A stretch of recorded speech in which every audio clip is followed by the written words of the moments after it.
Titanic disaster strikes. She was Britain's wonder of the world, Titanic, the 46,000-ton liner that couldn't sink. On April the 10th, 1912, RMS Titanic set off on its maiden voyage from Southampton to New York City, carrying about 2,200 people on board. But just 4 days into its journey, the Titanic struck an iceberg, and in fewer than 3 hours, it plunged to the depths of the ocean, killing over 1,500 passengers. But some researchers claim the legendary ocean liner might never have sunk at all. They argue that shortly before the Titanic's voyage, it was swapped with an identical vessel in one of the biggest insurance scams in history.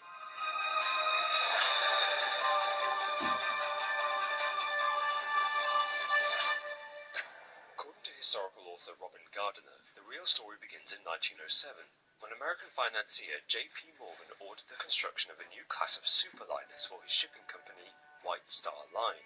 The Olympic was the first to be completed, and she looked almost identical to her sister ship, the Titanic. In 1911, Olympic collided with a Royal Navy warship. This collision severely damaged its hull and central turbines, causing the ship to tilt slightly to the left. An inquiry blamed Olympic for the collision, and White Star's insurers refused to pay for the $800,000 repair.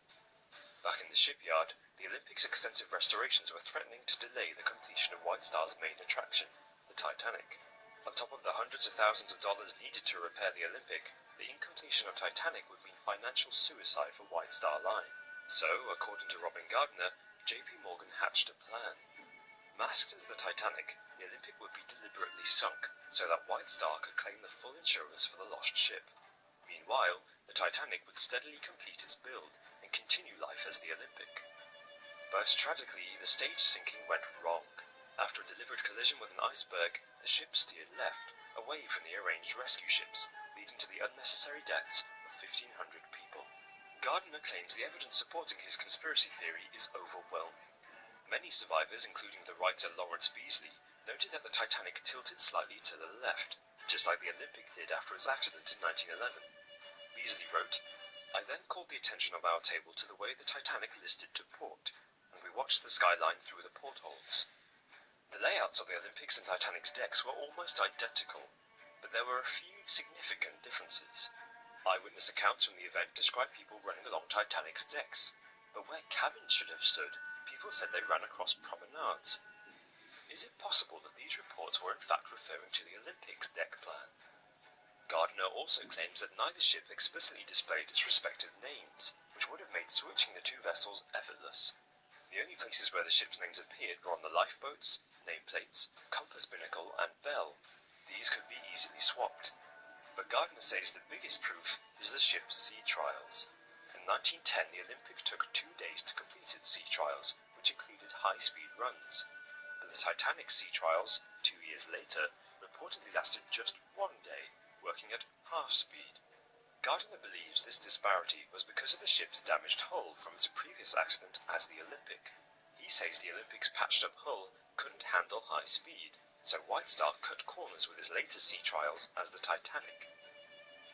If all this is true, that the Titanic sinking was an insurance scam gone wrong, it means one of the biggest disasters in recent history was entirely avoidable. However, historian Mark Chirnside says that the Titanic was grossly underinsured, so there would have been no financial benefit in sinking it. In fact, the cost to build the Titanic was $7.5 million, or $174 million in today's money. But White Star reportedly insured the liner for just $5 million, which means if the company had sunk the ship, they would have made a $2.5 million loss, or $60 million today. Meanwhile, explorers have found only one hull number stamped on the shipwreck, 401, which was the Titanic's hull number and not the Olympic's. They call the Titanic unsinkable, and depending on whom you choose to believe, perhaps it was. So that was my video, well actually someone else's video, on the Titanic. So yeah, and I've got a new channel, and hopefully you can go and check that out. But what I don't get, it says that it was unsinkable. And you remember seeing those pictures? Oh, you remember seeing those pictures? Oh, this is not what the front page news. I will show you with my new channel. My new channel is called The Mummy and Jessie Show. Look, I'll just show you. It's not hard to miss since I did the thing. Got 8 subscribers. Welcome. What does that mean?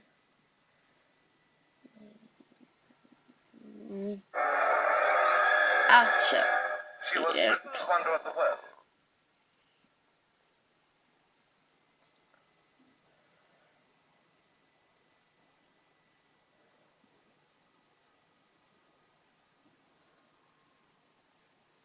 Yep.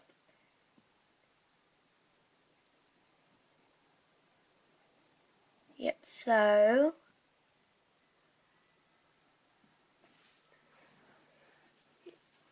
this is what it's called. I'll just zoom in on that. That's the name of it. I don't know if it'll actually show. I did not click on that. Right. I'll see if it actually shows, and then if it does, yeah. And then I'll tell you in my next video if it shows. So, bye! Bye!